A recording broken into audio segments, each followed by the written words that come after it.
Hello नमस्कार दोस्तों, GK GS गुरु में आप सभी का वेलकम है। प्यारे साथियों, आज की क्लास में हम लोग बात करने वाले हैं जीके जीएस से 20 ऐसे इंपॉर्टेंट क्वेश्चंस जो आपके एग्जाम के लिए सिलेक्टेड है और प्रत्येक साल ये सवाल आपसे पूछे जाते हैं। चलिए आज की क्लास को करते हैं स्टार्ट। फटाफट से 5 मिनट के अंदर 20 क्वेश्चन को करते हैं सॉल्व। तो पहला सवाल है कि साइमन कमीशन जो है भारत आगमन किस वर्ष हुआ था, ये आपको बताना है।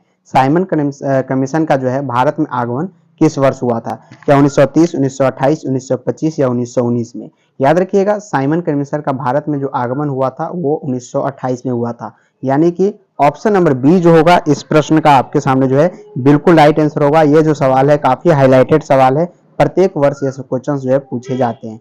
दूसरा है उपराष्ट्रपति पदेन अध्यक्ष होते हैं। उपराष्ट्रपति के पदेन अध्यक्ष कौन होते हैं? राज्यसभा के या लोकसभा के, योजना आयोग के, राष्ट्रीय विकास परिषद के? तो उपराष्ट्रपति पदेन अध्यक्ष होते हैं, किसके होते हैं? राज्यसभा के, जो कि आपके ऑप्शन नंबर ए में दिख रहा है। ऑप्शन नंबर ए बिल्कुल यहाँ पे राइट है। जो उपराष्ट्रपति के पदेन अध्यक्ष होते हैं, option number A is the right answer. किसे भारत के लौह पुरुष के रूप में जाना जाता है? भारत के लौह पुरुष के रूप में किसे जाना जाता है? ये क्वेश्चन आपसे पूछे गए हैं। जवाहरलाल नेहरू है, बीजी तिलक, सरदार वल्लभ भाई पटेल, महात्मा गांधी। तो भारत के लौह पुरुष के नाम से किसे जाना जाता है? बिल्कुल यहाँ पे सरदार वल्लभ भाई पटेल। ऑप्शन नंबर सी जो होगा आपके सामने बिल्कुल राइट ऑप्शन है। ऑप्शन नंबर सी यहाँ पे इस प्रश्न का राइट आंसर हो जाएगा। क्या होगा? Option number C. चलिए चलते हैं आगे चौथा नंबर क्वेश्चन की ओर कि हरिप्रसाद चौरसिया किसके प्रसिद्ध वादक है? प्यारे साथियों, हरिप्रसाद चौरसिया जो है किसके प्रसिद्ध जो है वो वादक है?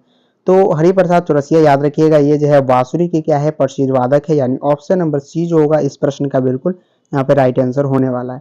किसे भारत के ग्रांड ओल्ड मैन के रूप में जाना जाता है? भारत के ग्रांड ओल्ड मैन के रूप में जाना जाता है दादा भाई नौरोजी को, ए.ओ. हिम को, बीजी तिलक को या सुरेंद्र नाथ बनर्जी? यहाँ पे याद रखिएगा इसका जो ऑप्शन नंबर है दादा भाई नौरोजी। ऑप्शन नंबर ए यहाँ पे बिल्कुल इस प्रश्न का राइट आंसर होगा। चलिए, प्रोप्राइटर अमर्त्य सेन ने निम्नलिखित में से किस क्षेत्र में विश्वव्यापी प्रसिद्ध अर्जित की है? तो यहाँ पे किसका नाम दिया गया है? अमर्त्य सेन का। निम्नलिखित में से किस क्षेत्र में विश्वव्यापी प्रसिद्ध अर्जित की है? तो यहाँ पे अर्थशास्त्र याद रखिएगा, जो आपके ऑप्शन नंबर ए में नजर आ रहा है। किसी राज्य के मुख्यमंत्री बनने वाली प्रथम महिला थी? किसी भी राज्य के मुख्यमंत्री बनने वाली प्रथम महिला कौन थी? नौदी सप्तरथी या जे जलीलता, सुचेता कृपलानी या मायावती? ऑप्शन नंबर यहाँ पे सुचेता कृपलानी याद रखिएगा। किसी राज्य के मुख्यमंत्री बनने वाली प्रथम क्या थी? महिला थी, याद रखिएगा। ऑप्शन नंबर सी जो होगा इस प्रश्न का राइट आंसर होगा। ये जो क्वेश्चन है सिलेक्टेड है, पीवाईक्यू में भी ये क्वेश्चन आपसे पूछे गए, यानी प्रीवियस ईयर में भी ऐसे सवाल आपसे पूछे जा चुके हैं। ईवीएम का अर्थ क्या होता है? अभी चुनाव चल रहा है और काफी ईवीएम पर चर्चा होती है, तो ईवीएम का जो अर्थ होता है आखिर क्या होता है ये आपको बताना है। ईवीएम का क्या अर्थ होता है? तो ईवीएम का प्यारे साथियों अर्थ होता है क्या? Electronic voting machine. Option number यहाँ पे सी जो होगा बिल्कुल राइट होगा। फुल फॉर्म यानी आपसे पूछे गए थे ईवीएम का। ई से इलेक्ट्रॉनिक, बी से वोटिंग, एम से मशीन। चलिए, गीत गोविंद की रचना किसने की थी? याद रखिएगा, गीत गोविंद की रचना जो है यहाँ पे प्यारे साथियों किसने किया था? क्या कबीरदास, तुलसीदास, जयदेव या मैथिली शरण गुप्त? गीत गोविंद की जो रचना है जयदेव ने किया था, जो कि आपके ऑप्शन नंबर सी में नजर आ रहा है। नेक्स्ट क्वेश्चन है संतोष ट्रॉफी किस खेल से संबंधित है? संतोष ट्रॉफी जो है यहाँ पे किस खेल से संबंधित है? तो ये जो है फुटबॉल से संबंधित है। ऑप्शन नंबर सी बिल्कुल इस प्रश्न का राइट आंसर है। फटाफट से चलते हैं 11 नंबर सवाल की ओर। भारत छोड़ो आंदोलन के प्रतिक्रिया स्वरूप शुरू हुआ। भारत छोड़ो आंदोलन डैश की प्रतिक्रिया स्वरूप शुरू हुआ था?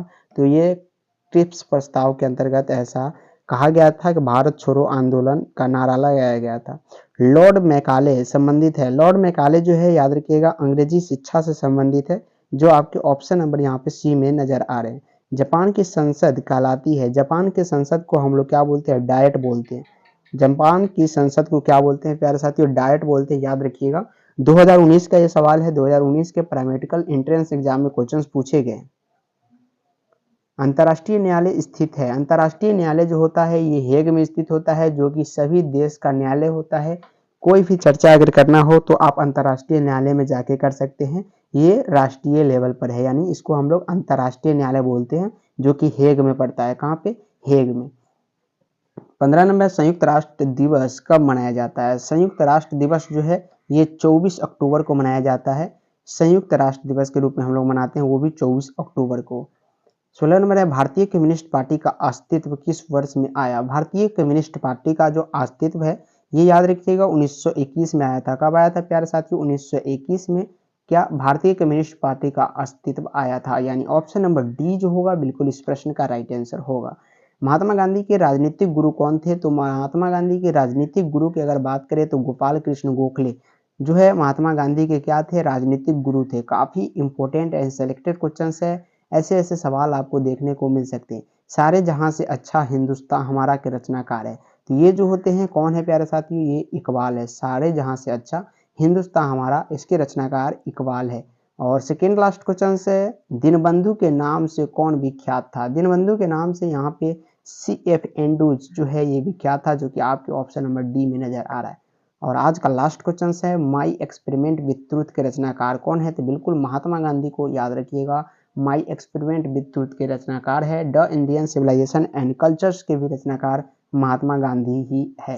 तो ये 20 क्वेश्चंस थे। उम्मीद है कि 5 मिनट के अंदर कवर हो गया होगा। मिलते हैं फिर से नेक्स्ट क्लास में, तब तक के लिए जय हिंद।